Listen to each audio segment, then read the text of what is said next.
Hello!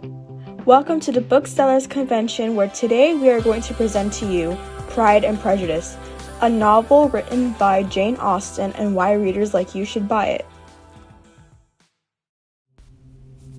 Pride and Prejudice by Jane Austen is set in rural England in the early 19th century, and it follows the Bennet family, which includes 5 very different sisters. Mrs. Bennet is so anxious to see all her daughters married, especially as the Maudie family estate is to be inherited by William Collins when Mr. Bennet dies. The main themes of the books are love, pride, prejudice, and social status. Each of these themes can be seen throughout the whole book by the main characters.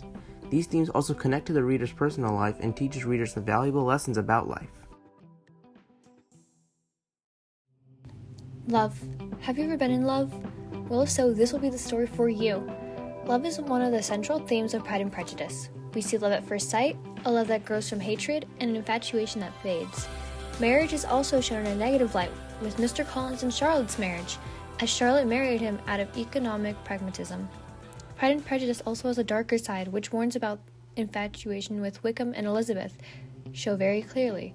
Wickham warns Elizabeth, but he turns out to be deceitful and selfish.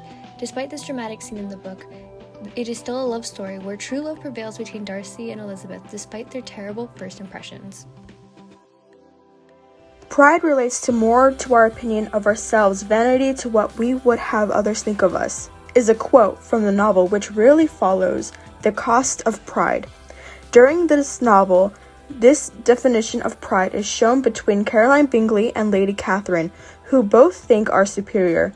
Even our lovebird Darcy came off with a bad impression because of his overly prideful personality, which left him avoiding basic social necessities and cost him and Elizabeth in the beginning of the novel. Prejudice. Prejudice is used differently in this novel as it socially charges people on first impressions.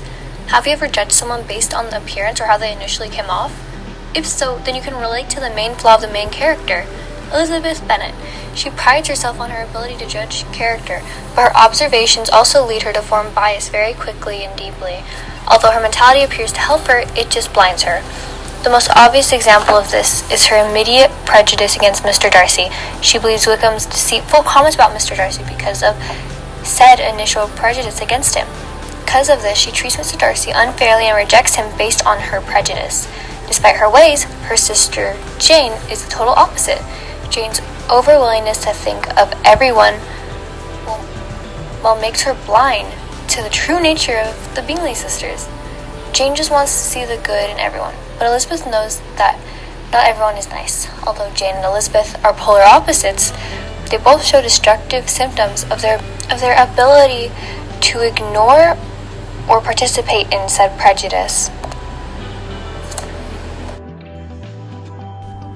Social status. We all know the stress of social status, whether you're at the top of the chain or at the bottom.